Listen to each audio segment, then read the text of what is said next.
Good morning students, welcome to competition Guru online coaching classes. आज के इस वीडियो में हम डिस्कस करेंगे 2019 SSC JBT Chandigarh question paper teaching aptitude and pedagogy section. SSC ने जेबीटी के लिए ऑलरेडी डेट अनाउंस कर दी है, तो अगर आप लोगों की प्रेपरेशन में कुछ कमी है तो आप कंपटीशन गुरु की ऑनलाइन या ऑफलाइन क्लासेस ज्वाइन कर सकते हैं as per your requirement. For more query, you can contact us at 8284867867। तो चलिए अब आज की वीडियो स्टार्ट करते हैं, जिसमें फर्स्ट क्वेश्चन हमारे पास दे रखा है the student learns best by. ठीक है, तो कुछ क्वेश्चन टीचिंग एप्टीट्यूड से पूछे गए हैं और कुछ क्वेश्चन पेडागॉजी सेक्शन से पूछे गए हैं। ठीक है, सबसे पहले आपको पेडागॉजी का मीनिंग भी पता होना चाहिए। पेडागॉजी का मीनिंग है how to lead a child और how to teach a child, how to guide a child. मतलब पेडागॉजी में आपको ओवरऑल पता होना चाहिए कि आपकी क्लास में कैसे बच्चे हो सकते हैं और उनके साथ कैसे डील करना है, उनके इंडिविजुअल डिफरेंसेस सबका आपको नॉलेज होना चाहिए। ठीक है, और अगर टीचिंग एप्टीट्यूड की बात करें तो बेसिकली यहाँ जो टीचिंग स्ट्रैटेजीज हैं, मैथडोलॉजीज हैं, उनके बारे में क्वेश्चन पूछे जाते हैं। तो जैसे हमारे पास क्वेश्चन दिया गया है the student learns best by, एक बच्चा बेहतर तरीके से कैसे सीखता है? बाय लिसनिंग, रीडिंग, डूइंग और सीइंग। तो बहुत बार आपने ये चीज पढ़ी होगी, सुनी होगी कि जब आप चीजों को करके देखते हो, बच्चा जब चीजों को करके देखता है या अपने ऊपर ही अप्लाई करें, जब हम चीजों को करके देखते हैं तो हम ज्यादा अच्छे तरीके से सीख पाते हैं, ना कि देख के या सुन के या रीड करके। क्लियर है? तो राइट आंसर हो जाएगा बाय डूइंग, जिसे लर्निंग बाय डूइंग का नाम दिया जाता है। क्लियर? नेक्स्ट क्वेश्चन है the lecture method is an effective way to. जो लेक्चर मेथड है वो इफेक्टिव तरीका है किसके लिए? इंट्रोड्यूस न्यू इन्फॉर्मेशन और कॉन्सेप्ट, जब आपको नई इंफॉर्मेशन बतानी हो या कॉन्सेप्ट बताने हो उसके लिए। Develop adequate attitudes, introduce a new skill और stimulate participation of learners.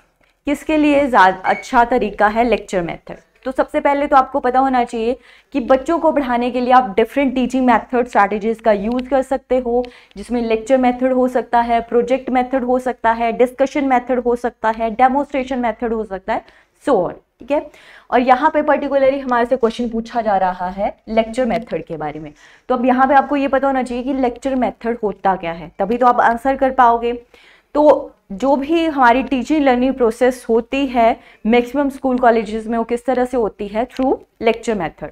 Lecture method में क्या किया जाता है, जो टीचर है या एक पर्सन है वो क्या करता है, नंबर ऑफ स्टूडेंट्स को इंफॉर्मेशन देता है वर्बली, या फिर सिर्फ वो बोर्ड और टेक्स्ट बुक का यूज करके बच्चों को टीच करता है, पढ़ाता है, उसे हम लेक्चर मेथड का नाम दे देते हैं। ठीक है, मतलब इसे आप बोल सकते हो इसमें जो एक्टिव रोल है वो टीचर का रहता है और स्टूडेंट पैसिव होते हैं, वो चुपचाप सुनते हैं जो टीचर बता रहा होता है। ओके, तो जो हर एक जो भी मेथड है उसकी कुछ मेरिट्स भी होती हैं, कुछ डीमेरिट्स भी होती हैं।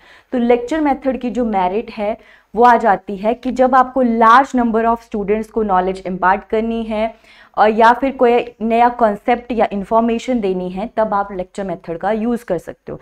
नॉर्मली हमने पिछले क्वेश्चन में बोला कि जब बच्चा खुद से चीज़ों को करके देखता है तब वो अच्छे तरीके से सीख पाता है। ठीक है, बट हर जगह, हर टॉपिक में, हर सब्जेक्ट में लर्निंग बाय डूइंग पॉसिबल नहीं है या डेमोन्स्ट्रेशन प्रोजेक्ट मेथड पॉसिबल नहीं है। सो हम सबसे अच्छा तरीका होता है नॉलेज, इन्फॉर्मेशन, कॉन्सेप्ट बच्चे को समझाने का, या इनिशियल स्टेज में बच्चे को कोई भी कॉन्सेप्ट बताने के लिए आप लेक्चर मेथड का प्रयोग कर सकते हो। ये सबसे अच्छा तरीका है, क्योंकि मान लो अगर साइंस का कोई सब्जेक्ट है, टॉपिक है, तो साइंस में हम बोलते हैं कि बच्चा अगर करके देखेगा तो ज़्यादा अच्छे तरीके से सीख पाएगा। बट कुछ करके दिखाने से पहले ज़रूरी है कि उस जो भी उसका एक कॉन्सेप्ट है उसके बारे में थोड़ी बहुत चीज़ें आपको बता दी जाएं, जिसके लिए आपको लेक्चर मेथड का यूज़ करना ही होगा। सो राइट आंसर आ जाएगा introduce new information and concept. A is the correct answer. Clear?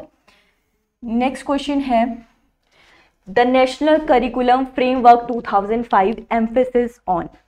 NCF 2005 के नाम से जिसे जानना जाता है। ठीक है, एनसीएफ 2005 में किसके बारे में बात की गई है? ओके, तो इसमें जो NCF 2005 है वो किस पे ज़्यादा फोकस करता है कि आपने नई इंफॉर्मेशन या कॉन्सेप्ट बच्चों को बताना है, इस बात पे फोकस करेगा, या इवैल्यूएशन सेंटर्ड क्लासरूम के बारे में बात की है, लर्नर सेंटर्ड क्लासरूम, या फिर प्रोजेक्ट बेस्ड करिकुलम। तो जो NCF 2005 का मेन ऑब्जेक्टिव था वो किसके बारे में बात की है, आपकी एजुकेशन कैसी होनी चाहिए, चाइल्ड सेंटर होनी चाहिए। ओके, सो राइट आंसर हो जाएगा learner centred classroom, C is the correct answer. Next है arrange the following teaching processes in order. कुछ टीचिंग प्रोसेसेस आपके पास दे रखी हैं, आपने इनको क्या करना है, अरेंज करना है। ओके, तो फर्स्ट ऑप्शन है relating the present knowledge with previous knowledge, जो आपकी प्रेजेंट नॉलेज है उसको प्रीवियस नॉलेज से रिलेट करना है। Second evaluation, third reteaching, fourth formulating objective, या फिर fifth one is presentation of material. क्या करोगे मैम? ये डी वाला पहले, सबसे पहले ऑब्जेक्टिव फॉर्मुलेट होगा। ठीक है, सबसे पहले हम क्या करेंगे, एक ऑब्जेक्टिव को फॉर्मुलेट कर लेंगे, क्योंकि जब भी आप क्लासरूम में जाते हो सबसे पहले ज़रूरी है कि जो एम है टीचिंग और लर्निंग प्रोसेस का, उसका ऑब्जेक्टिव क्लियर होना चाहिए और डिफाइन होना चाहिए आपको। ठीक है, सो ऑब्जेक्टिव, सबसे पहले ऑब्जेक्टिव ऑप्शन कौन से में आ गया हमारे पास, फोर्थ फॉर्मुलेटिंग ऑब्जेक्टिव। सेकेंड चीज प्रीवियस नॉलेज के साथ लिंक कर। ठीक है, सेकेंड आ जाएगा कि अब ज़रूरी है, क्योंकि बच्चा प्रीवियस क्लास में या प्रीवियस लेक्चर में बच्चे ने कुछ ना कुछ ऑलरेडी सीखा होता है, तो ज़रूरी है कि जो पिछला उसका नॉलेज है उसको जो आज सिखाने वाले हो उससे लिंक करना बहुत ज़्यादा ज़रूरी है। तो सेकेंड आ गया। उसके बाद थर्ड चीज़ क्या ज़रूरी है, हाँ, अब जो भी लेसन प्लान आप बना के आए हो, जो कंटेंट है उसको डिलीवर करना है, सो आ जाएगा प्रेजेंटेशन ऑफ मटेरियल। नेक्स्ट क्या आएगा मैम? इवैल्यूएशन।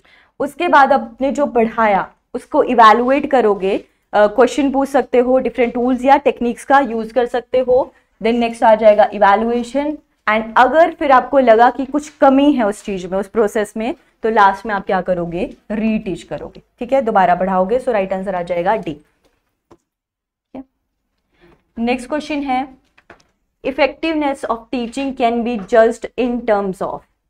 एक अच्छी टीचिंग किस बेसिस पे आप जज कर सकते हो कि जो कोर्स है वो कवर हो गया इस बेसिस पे, या फिर लर्निंग आउटकम ऑफ स्टूडेंट, बच्चे ने क्या सीखा उस बेसिस पे, बच्चे के जो इंटरेस्ट हैं उसके बेसिस पे, या फिर use of teaching ads in the classroom. तो एक टीचिंग का हमने देखा कि ऑब्जेक्टिव, एक एम होता है, ठीक है, वो फुलफिल हुआ या नहीं, उसके बेसिस पे हम ये बता सकते हैं कि जो टीचिंग है वो सही ढंग से हुई या नहीं हुई, वो इफेक्टिव थी या नहीं थी। ठीक है, तो उसे कैसे हम जज कर सकते हैं, by judging the learning outcomes of the students, कि बच्चे ने कितना सीखा या कितना नहीं सीखा, उसके बेसिस पे हम इफेक्टिवनेस ऑफ टीचिंग को जज कर सकते हैं। क्लियर? ये हमें मिल जाएगा। ठीक है, नेक्स्ट है imagine you are working in an educational institution where people are of equal status. Which method of communication is best suited and normally employed in such a context?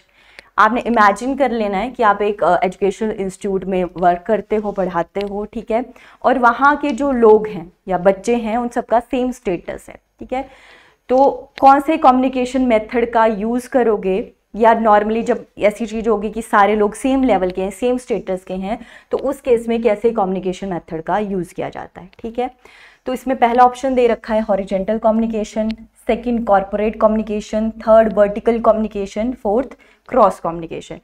तो इसमें ये सब ज़रूरी नहीं कि क्लासरूम की बात होगी, एक एम्प्लॉयर की बात हो सकती है, किसी भी इंस्टीट्यूशन की बात हो सकती है, जैसे इन्होंने यहाँ पे एजुकेशनल इंस्टीट्यूशन दे रखा है। ठीक है, तो पहले तो बात करते हैं हॉरिजेंटल कम्युनिकेशन की।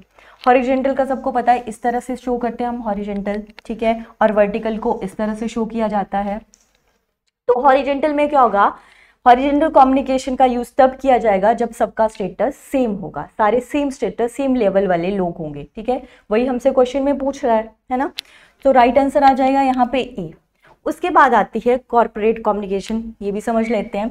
कॉर्पोरेट में क्या होगा, जो भी आपका कोई भी हेड होगा वो क्या करेगा, बाकियों तक इंफॉर्मेशन पहुंचाएगा, चाहे वो इंटरनल एम्प्लॉय होंगे, एक्सटर्नल होंगे, इंस्टीट्यूट के अंदर होंगे, बाहर होंगे, उन तक इंफॉर्मेशन डिलीवर की जाएगी, मतलब वो कम्युनिकेट करेगा, उस कम्युनिकेशन को बोलेंगे कॉर्पोरेट कम्युनिकेशन। ठीक है, इस तरह से कुछ स्ट्रक्चर। वर्टिकल जैसे ऐसे दिख रहा है, वर्टिकल में क्या होगा, जो टॉप पोस्ट पे होगा और लोअर पोस्ट पे होगा वो दोनों एक दूसरे के साथ कम्युनिकेट करेंगे। ठीक है, इस टाइप की कम्युनिकेशन को बोलेंगे वर्टिकल कम्युनिकेशन। ठीक है, और क्रॉस कम्युनिकेशन में जैसे आपको समझ रहा, क्रॉस इस तरह होगा, इस तरह किसी भी तरह से बन सकता है। तो जैसे इसमें हॉरिजॉन्टल में सेम स्टेटस वाले लोग थे, यहाँ पे डिफरेंट स्टेटस वाले लोग होंगे जिनके डिफरेंट पॉइंट ऑफ व्यू होंगे। ठीक है, तो उसे हम बोल देंगे क्रॉस कम्युनिकेशन। बट यहाँ पे हमारे से पूछा गया था सेम स्टेटस, सो राइट आंसर आ जाएगा horizontal communication. Clear. Next question है, which of the following is the highest level of cognitive ability in as per Bloom's revised taxonomy? तो बिल्कुल सही। तो ब्लूम ने क्या किया था, ब्लूम ने टेक्सोनॉमी दी थी, ठीक है, जिसे रिवाइज किया था एंडरसन ने। तो ध्यान देना है कि या तो ब्लूम के अकॉर्डिंग पूछा है तो उस तरीके से आंसर, बट रिवाइज पूछा है तो उस तरीके से आंसर होगा। ठीक है, फर्स्ट ऑप्शन है remembering, understanding, analysing and fourth one is create.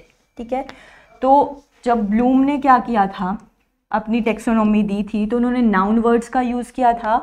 और अगर बात करें जब इनकी जो रिवाइज टेक्सोनॉमी थी उसमें बात की गई थी, उन्होंने नाउन की जगह वर्ब्स का यूज़ कर लिया था। ठीक है, तो हम समझ लेते हैं।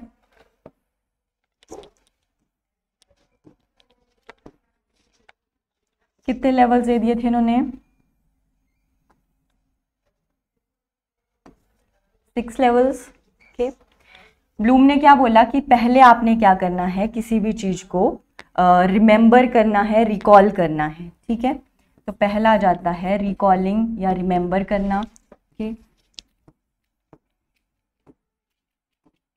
उसके बाद आता है देन आप क्या करोगे, उसे अंडरस्टैंड करोगे। ठीक है, अंडरस्टैंड करने के बाद फिर उसे क्या किया जाएगा, देन आप उस चीज को अप्लाई कर दोगे।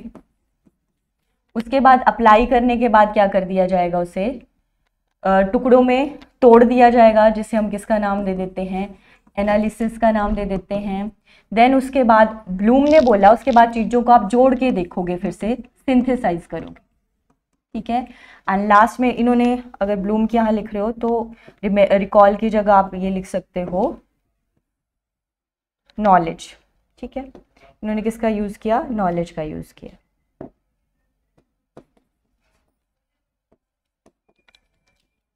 ठीक है, देन उसके बाद सिंथेसिस एंड लास्ट में क्या कर दोगे, उस चीज को इवैल्यूएट कर दोगे। ये तो ब्लूम की जो ओरिजिनल टेक्सोनॉमी थी वो आ गई। ठीक है, ओरिजिनल टेक्सोनॉमी ये बात की।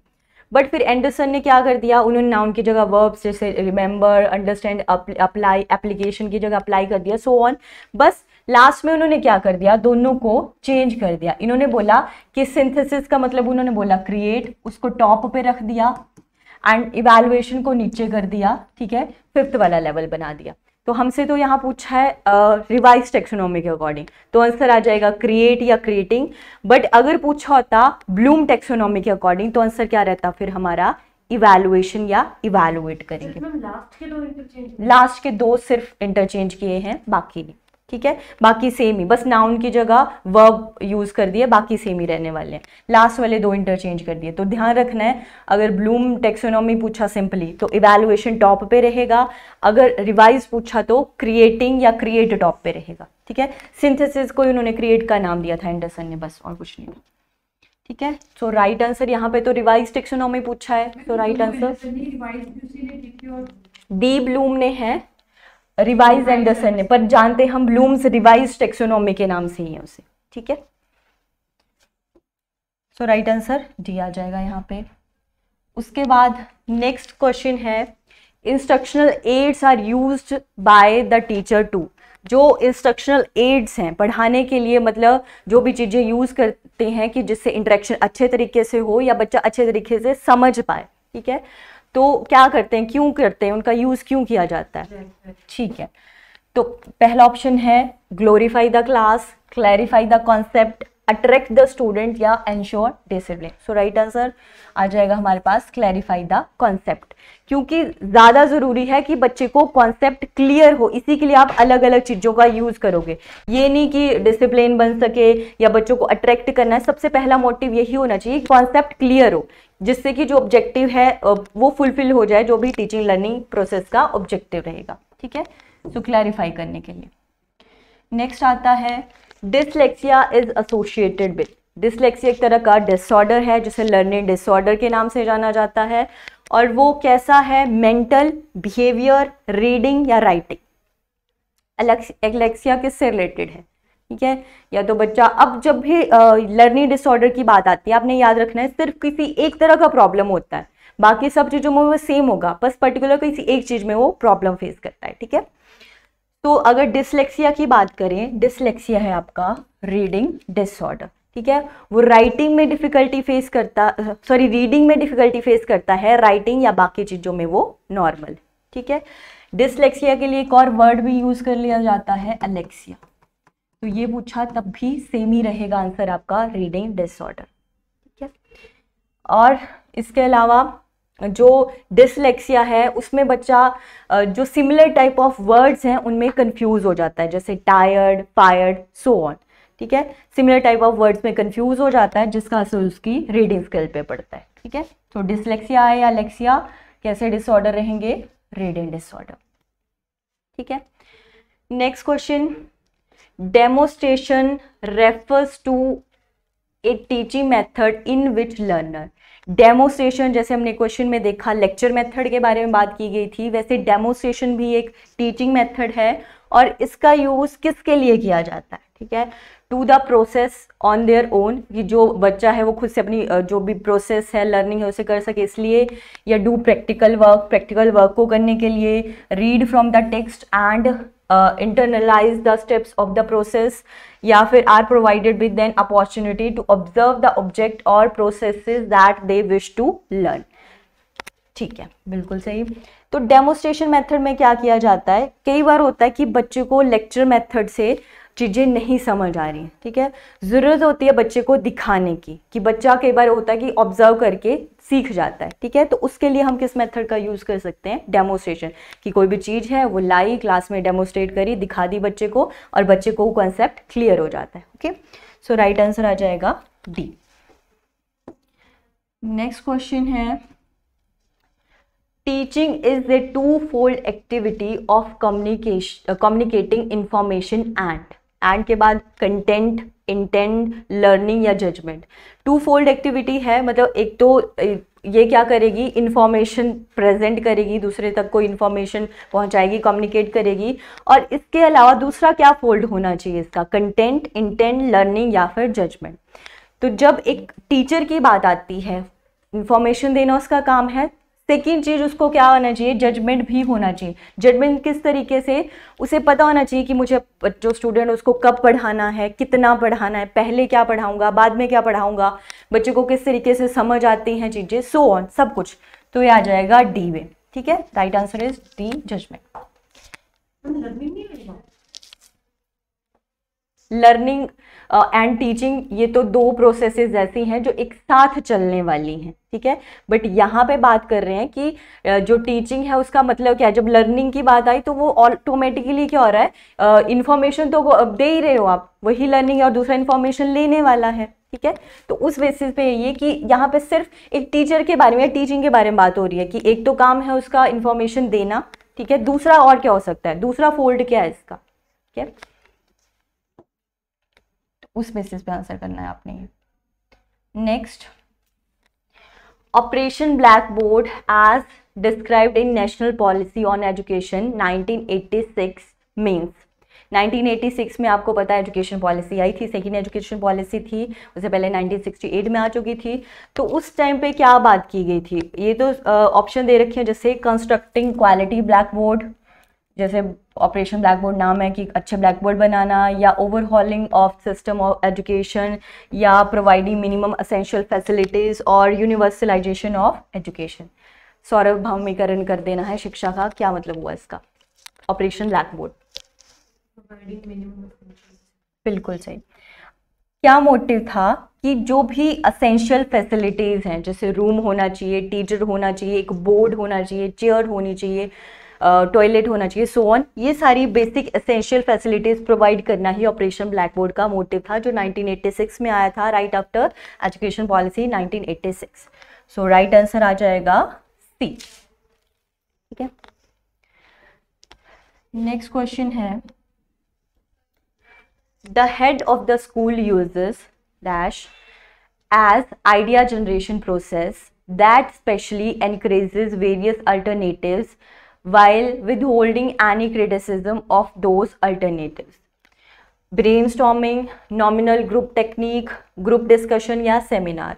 अब यहाँ पे कोई भी हेड है, स्कूल एग्जाम्पल दे दिया है, स्कूल का हेड है, वो क्या कर रहा है, वो आइडिया जनरेशन प्रोसेस को इनक्रेज कर रहा है, जिसमें उसका वो क्या कर रहा है कि साथ में विद होल्ड कर रहा है क्रिटिसिज्म को, कि जैसे कई बार होता है, मान लो एक टॉपिक है और उसके बाद टॉपिक सारे 10-15 जितने भी लोग हैं उनको बता दिया गया ये टॉपिक है, इसके ऊपर आपके जो भी डिफरेंट आइडियाज आपके दिमाग में आ रहे हैं वो बताने हैं। ठीक है, बट कई बार होता है कि एक बार बोल रहा है, दूसरा उसको क्रिटिसाइज करता है कि नहीं यार ऐसे नहीं होगा, तो इसमें बोल रहा है उसको साइड रख रहे हैं, क्रिटिसिज्म को साइड रख रहे हैं, सारे अपने आइडियाज को जनरेट करने की एक प्रोसेस है। तो ये कैसी प्रक्रिया होती होगी, तो सुना ही होगा आप सबने, ब्रेनस्टॉर्मिंग मेथड होता है ये, ए राइट आंसर आ जाएगा। ब्रेनस्टॉर्मिंग भी जैसे बाकी टीचिंग मेथड है, ब्रेनस्टॉर्मिंग भी एक मेथड है जिसमें क्या किया जाता है, जहां मेन एम होता है कि जितने भी आइडियाज़ हैं जो अलग अलग लर्नर है उनके दिमाग में, वो सारे आइडियाज़ बाहर आएँ और एक पर्टिकुलर टॉपिक से रिलेटेड जितने भी आइडियाज़ हो सकते हैं उनके बारे में पता चले, और इसमें जो क्रिटिसिज्म है उसे साइड कर दिया जाता है। ऐसा नहीं कि फिर उसे क्रिटिसाइज करेंगे कि ये गलत होगा ही, नहीं।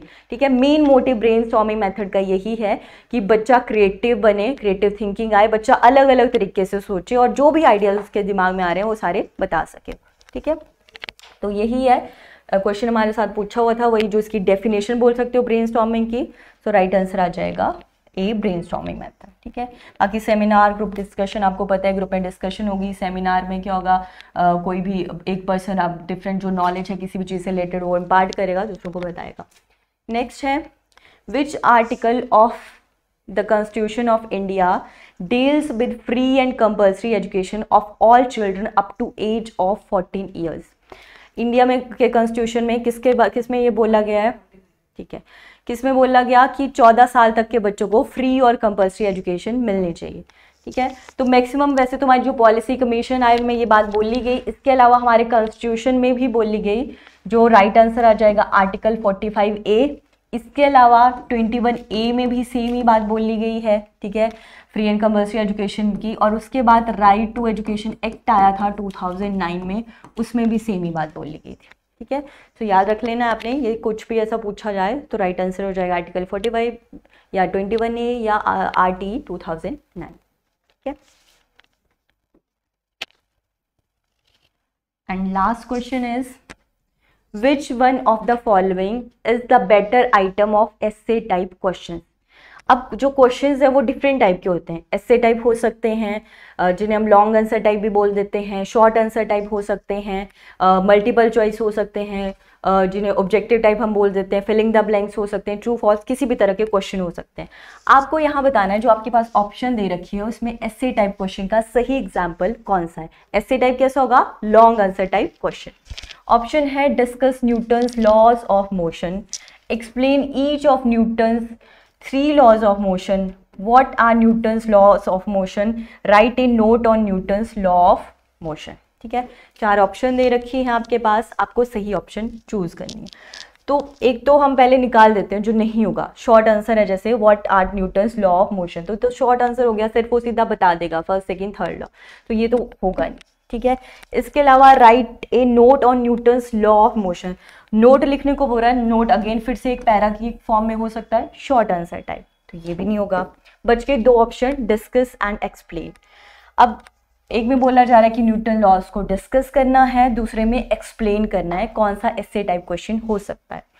तो जब वैसे डिस्कस और एक्सप्लेन दोनों ही एस्से टाइप बन सकते हैं, बट जब डिस्कस बोला तो इसमें डिटेल में चीज़ें बताओगे आप, और जब एक्सप्लेन बोल दिया तो मोर डिटेल्ड वे में वो चीज़ को बताओगे। ठीक है, मतलब हर एक जो पॉइंट है और उससे रिलेटेड और भी क्या पॉइंट हो सकते हैं उसके बारे में डिटेल में एक्सप्लेन किया जाता है। तो राइट आंसर हो जाएगा explain each of Newton's 3 laws of motion. ठीक है, सो ये लास्ट क्वेश्चन था. That's all for today. Thank you for watching.